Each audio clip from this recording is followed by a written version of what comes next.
doctor Fernando Vargas Kemba. Él es abogado especializado en derechos humanos, derecho internacional humanitario y tiene una maestría en estudios de terrorismo. Es analista del conflicto colombiano, conferencista, docente y es presidente fundador de la organización Comité Nacional de Víctimas de la Guerrilla Vida.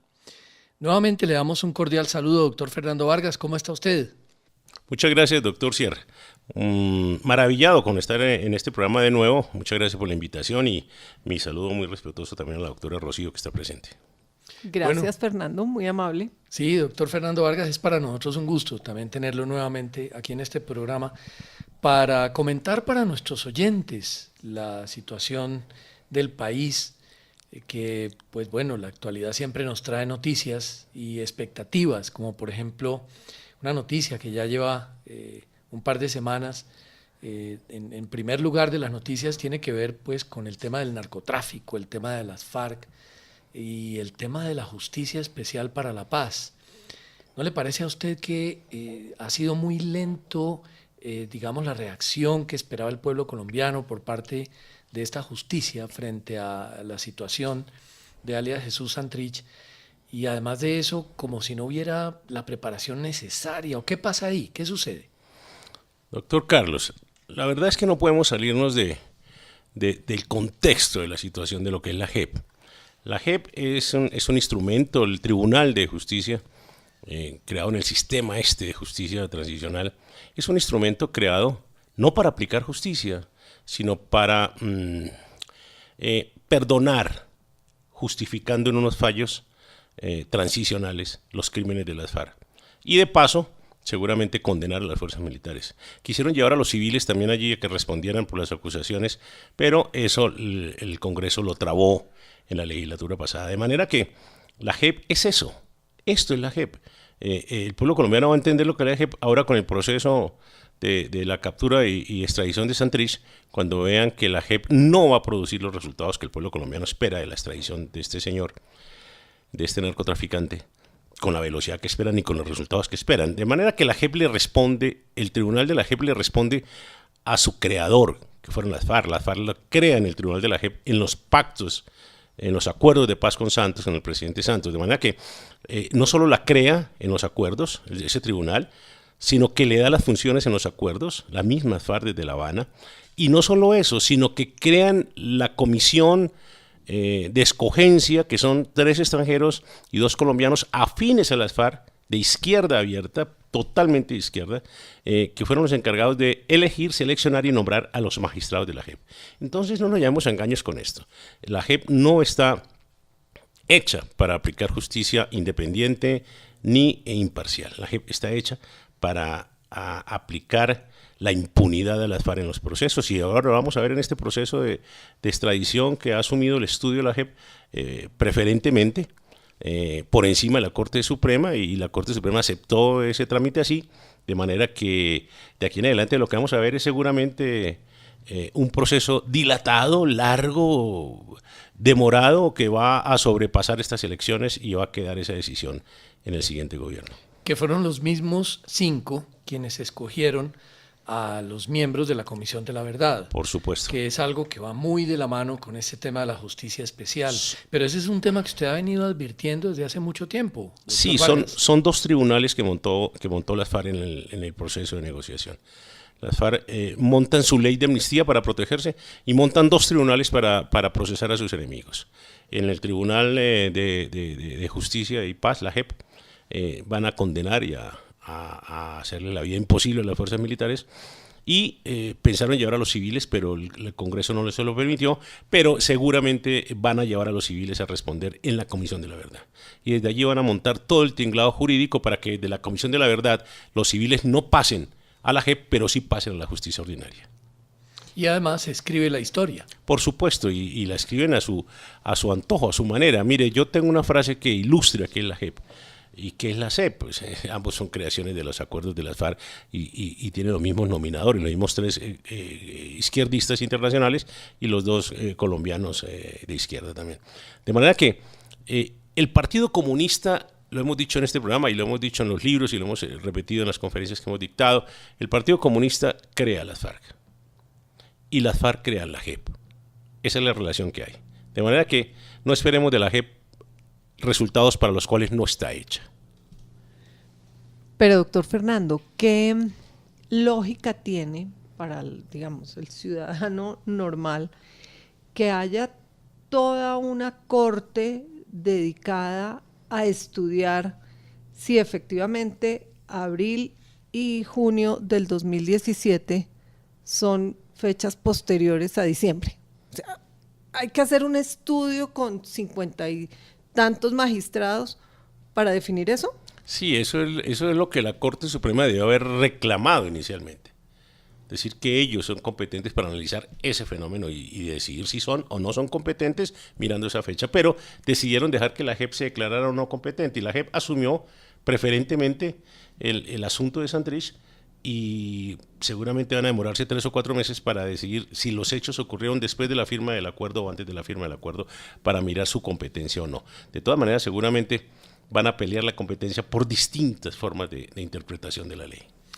Esta normatividad o este proceder de la JEP no está escrito en ninguna parte. Nadie sabía que la JEP se podía tomar ese tiempo para evaluar si lo que sucedió a finales del 2017 realmente fue ahí o fue a finales del 2016. ¿Cómo es eso? ¿De dónde sale hoy esa normatividad que aplica la JEP si nunca había quedado escrita? Sí, es que es el fenómeno de cuando, y seguramente muchos de los oyentes desconocen también porque no leyeron los acuerdos. En realidad nadie leyó los acuerdos, muy poca gente leyó los acuerdos. Nadie se iba a leer 310 hojas de la noche a la mañana, faltando 8 días para un plebiscito. Esa fue una trampa grande que nos hicieron. Sin embargo, la gente en el plebiscito actuó distinto. A puro instinto se opuso a eso. Pero en el fondo todo está escrito en la JEP. La JEP se pactó para que ella misma se fuera dando su autosuficiencia jurídica, para que ella misma fuera construyendo su parámetro procedimental. Eso es absurdo, completamente absurdo. Pero las Cortes lo aceptaron. Cuando la JEP pasa a revisión de la Corte Constitucional, la Corte no se pronuncia sobre eso. Es más, mire lo que quedó en los acuerdos de la Constitución de la JEP.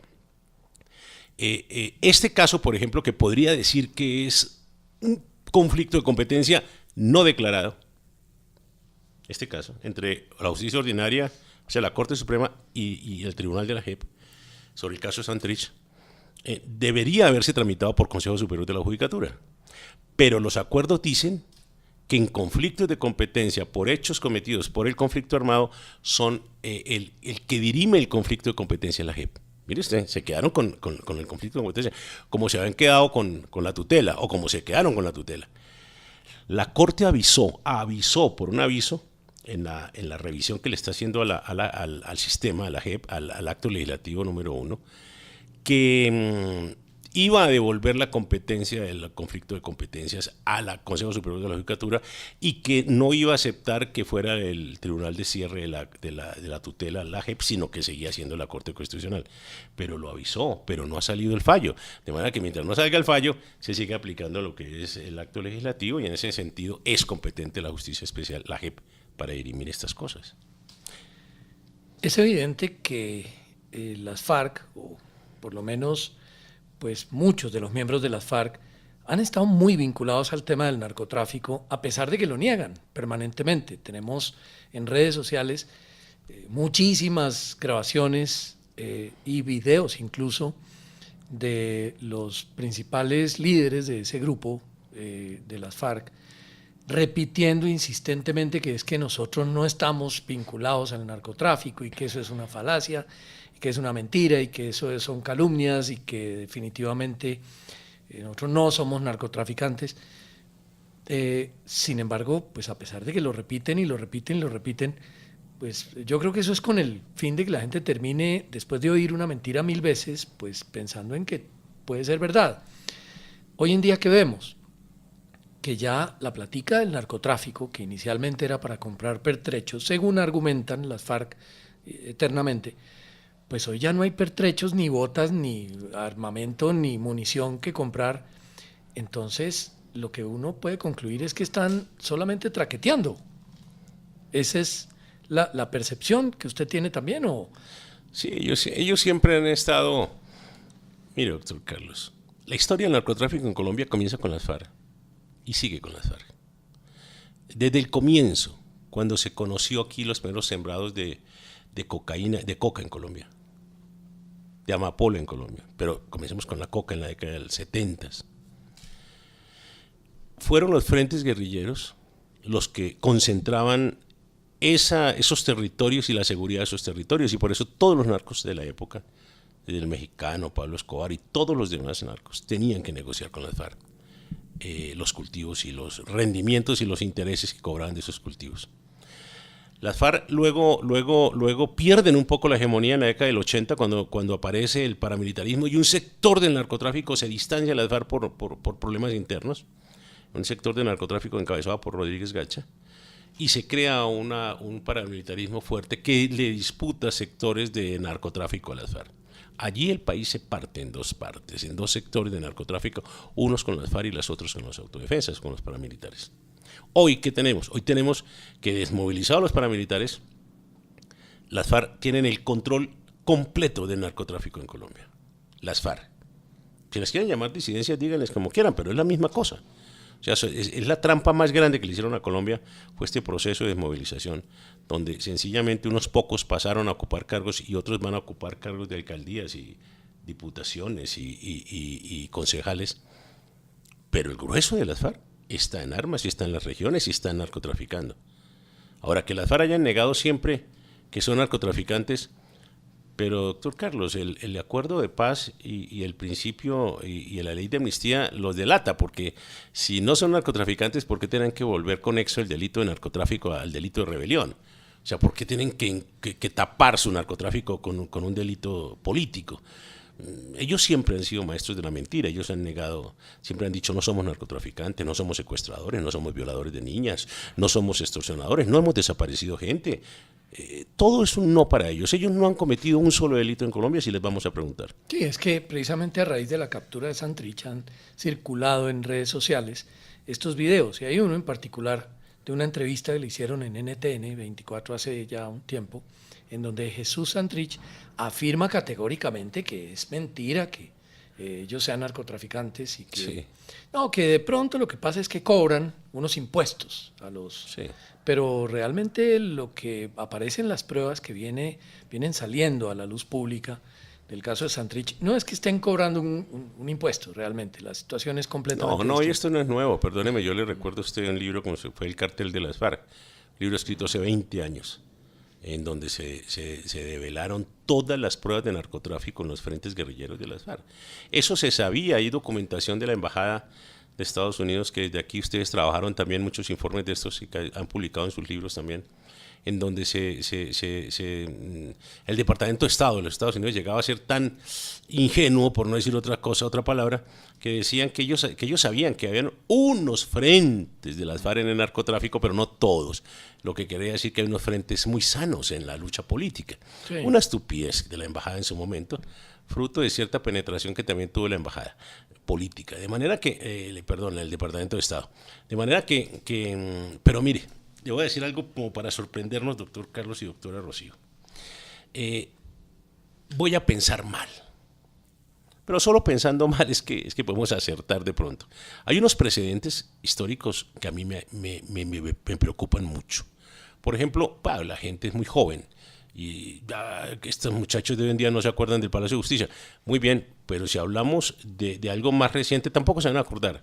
Por ejemplo, yo les preguntaría a los oyentes si se acuerdan cuántas amnistías se le hicieron al M-19 para lograr su tránsito a la vida legal. Y eso es sorprendente. Yo le digo, ¿será que no se puede hacer una segunda amnistía para el caso de Santrich? ¿Seguros que el Congreso no la tramitaría? Yo no estoy seguro. Yo diría que de pronto el Congreso la tramita porque hay un precedente con el M-19 donde hicieron 3 amnistías. La tercera fue la que le hizo Uribe con razón con el Palacio de Justicia para perdonar los crímenes del Palacio de Justicia, cuando una juez de la Justicia Especial de aquella época ordena la captura de la cúpula del M-19 por los crímenes de lesa humanidad del Palacio de Justicia. Uribe es el ponente de la ley de esa tercera amnistía del M-19.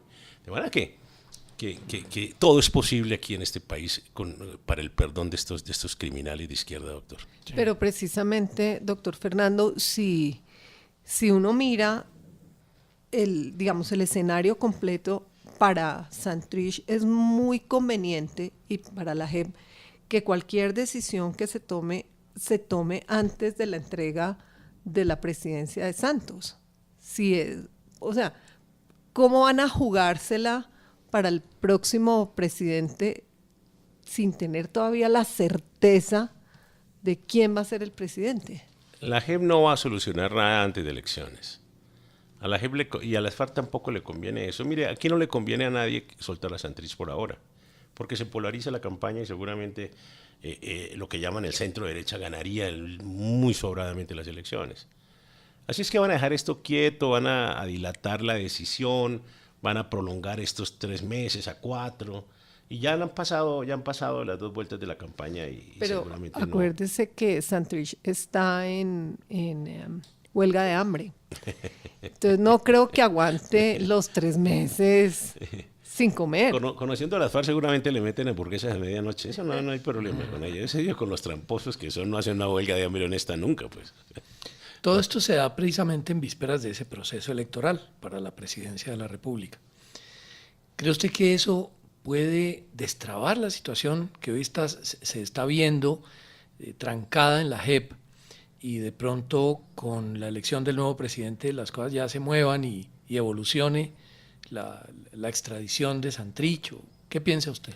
Es que todo depende de la JEP, y el presidente nuevo pues no puede tocar la JEP a menos que reforme los acuerdos, que es lo que el país ha querido y ha reclamado, y reclamó en el triunfo del no en el plebiscito, y se han comprometido aún el candidato de la alianza del centro derecha, Iván Duque, se comprometió con hacerle reformas de fondo a los acuerdos, de pronto no hacer los trizas, como quería la mayoría de los colombianos también, pero sí hacerle reformas a los acuerdos. De manera que si no se hacen las reformas a los acuerdos, doctor Carlos, su pregunta yo se la contesto de una manera muy sencilla y le digo que nada va a cambiar. No hay cómo resolver esto. Sí. Porque la JEP queda empoderada. De manera que si la Corte Constitucional no saca los fallos que estamos pendientes de esperar, que estamos esperando, y no los ajusta a una realidad jurídica sana para Colombia, y deja que las cosas vayan como las montaron, no hay mañana jurídico para Colombia, no hay cómo extraditar a Santrich, ni no solo a Santrich, a nadie que esté vinculado con el proceso. Vea, por ejemplo, de entre los capturados yo veo que hay un primo de Iván Márquez, un señor Marín. Parece que es muy importante dentro del ámbito del narcotráfico. Pero yo no lo tengo referenciado en la lista de desmovilizados. Lo que quiere decir que ese señor Marín no estaría protegido por los acuerdos de La Habana, de ninguna manera, doctora Rocío. Por lo tanto, él sí debería ser enviado ahora directamente, ya a pasarlo a la Corte Suprema de Justicia, porque con él no hay si es antes o después de los acuerdos, eso ya no importa, porque es que él no está desmovilizado, quiere decir que él no forma parte de las FARC. Entonces, pero si estaban revisando con los dueños de los Supercundi, que fueron estos supermercados que le estaban haciendo todo el tema de lavado, muchos dijeron que esta gente se iba a acoger a la JEP. ¿Cómo se van a acoger cuando no declararon su militancia en el momento en que tenían que hacerlo, doctor Carlitos? Claro. Porque eso lo certifica precisamente el ministerio y lo certifica la JEP. Ellos no están certificados para eso. Ya hoy están extemporáneos, lo que quiere decir que no pueden ser protegidos, a menos que vayan a hacer, de hecho, una extemporaneidad para todos los demás que están disidentes, para que en un año hagan lo mismo y en 2 años hagan lo mismo y todo el mundo se beneficie de las impunidades y de los beneficios de la JEP. Pero eso ya no cabría. No cabe entre los acuerdos. Entre los acuerdos. No cabe, de manera que respetando los acuerdos y la realidad procesal y los individuos, digamos que Santrich tiene una protección de la JEP que no tendría Marín. Y Marín sí deberían entonces pasarlo inmediatamente a la Corte Suprema para que la Corte Suprema decida su extradición inmediata. Claro, bueno, excelente ilustración, doctor Fernando Vargas, sobre este tema tan importante hoy en día para todos los colombianos y que preocupa muchísimo, por supuesto. Pues le agradecemos muchísimo su participación en Realidades, como siempre. Yo quisiera que antes de despedirnos nos contara, supimos que nuevamente tiene usted unas amenazas, le han llegado amenazas, pues como ha recibido usted ya en ocasiones anteriores, Es más, incluso ha tenido atentados contra su vida. Cuéntenos sobre estas últimas amenazas. Es cierto, doctor Carlos, es cierto. Y a mí me ha tocado salir con mis hijos huyendo del país también, y me ha tocado asilarme por unos años con mis hijos muy pequeños y muy solo también. Las amenazas, pues yo he recibido balaceras en Bogotá, recogiendo a mis hijos del colegio, hace unos pocos años. Gracias a Dios me salvé y los niños se salvaron, que estaban subiéndose al carro en ese momento. El blindaje del carro resistió, que no era un carro que me hubiera dado el gobierno. El carro que me dio el gobierno en ese momento no era blindado, sino que estaba en el taller. Gracias a Dios me prestaron ese carro blindado ese día. Miren mi Dios cómo es de grande. De manera que ahora últimamente he recibido de nuevo amenazas pues ahora ya son mucho más gráficas, que es lo que me sorprendió y a mi familia le sorprendió mucho, y es que recibo una amenaza por email de la corporación, del comité, con una fotografía de un ataúd, con mi foto en el ataúd y con mi nombre en el ataúd, y con acusaciones, por supuesto, de que lo que siempre me dicen, ¿no es cierto? Como yo no soy de izquierda, entonces soy paraco. Entonces, paraco, usted se tiene que morir, y usted tal por cual, y groserías y lo que sea. Eso yo lo pongo en conocimiento de la Fiscalía. A mí lo que me preocupa, doctor Carlos, más que la amenaza, es el silencio de los que tienen que hablar. Me preocupa el silencio de la UNP, de la Unidad Nacional de Protección. Con el caso mío, que si bien tengo un esquema protectivo, es sumamente débil, y lo digo al aire porque es que el enemigo sabe y las FARC saben y todos lo saben cómo es de débil mi sistema protectivo, que me lo rebajó la UNP hace un par de años y me quitó los escoltas que tenía y me dejó prácticamente andando con un solo escolta. De manera que ellos saben que me han dejado abandonados en mis viajes a nivel nacional, el enemigo sabe, los bandidos saben que yo a nivel nacional estoy muy solo, a nivel Bogotá también, es decir, que no me han querido mejorar el sistema protectivo de mi esquema, y lo peor de todo, ni siquiera he tenido una llamada de la ONP. Vea, yo no tengo con quién hablar en la ONP, yo tengo la ONP, el sistema es porque me ha tocado entutelar. Esto no es porque ellos crean que de buena fe yo tengo que merecerme una protección, no. Me ha tocado las malas contra el Estado colombiano, ganarme un esquema de seguridad, vea usted. Y ellos no se pronuncian, el gobierno no se pronuncia frente a mis atentados ni nada, mientras que se pronuncian con cualquier amenaza para Iván Cepeda, para Piedad Córdoba, que yo digo, hombre, pronúnciense. Pero también cuando nos matan gente de este lado, cuando nos matan voceros de víctimas, tienen que pronunciarse, pero guardan silencio. Igual Naciones Unidas guarda silencio. Pero lo más grave de este último episodio, doctor Carlos, son los medios de comunicación. Mientras le hicieron todo el bombo a Matador, que me parece que está bien que se lo hagan, pero bueno, es una amenaza distinta. Y Matador no tiene los antecedentes a bala que tengo yo, ni la familia de él ha sido asesinada como en mi familia, donde han matado niñas de 5 años. No, él no tiene esos antecedentes, yo sí los tengo. De manera que los medios de comunicación, ninguno de los grandes medios de comunicación se pronunció, al menos publicando la denuncia mía, doctor Carlos. Y esos son mensajes muy graves, porque ese silencio es más criminal que el atentado criminal. Porque ese silencio del gobierno, de la UNP, de las Naciones Unidas, de la Procuraduría, de quienes tendrían que, en un planteamiento equilibrado de los derechos humanos, quienes tendrían que velar por mi seguridad y por mi protección, tendrían que decir simplemente, vea, condenamos las amenazas que le están haciendo al presidente de la primera organización de víctimas de guerrilla en Colombia, deberían pronunciarse al menos en ese sentido. Pero no lo hicieron, y los medios de comunicación lo callaron, solo excepto 2 o 3 medios de comunicación virtuales, y por supuesto, doctor Carlos, muchas gracias, hicieron esta denuncia. Eso es muy grave, porque la persona que está detrás de las amenazas o que quiere atentar contra mi vida de nuevo, le queda el mensaje claro de que si me llegan a asesinar no hay ninguna reacción por parte del gobierno ni de los grandes medios de comunicación. Sí, es lamentable esta situación que nuevamente le sucede a usted y que sucede en Colombia, y como usted dice, pues no pasa nada. Muchísimas gracias, doctor Fernando Vargas, presidente del Comité Nacional de Víctimas de la Guerrilla, y bueno, estaremos haciéndole seguimiento a estos temas que amablemente estaremos nuevamente comentándolo con ustedes. Con mucho gusto, doctor Carlos, muchas gracias, y doctor Rocío, muchas gracias por esta invitación.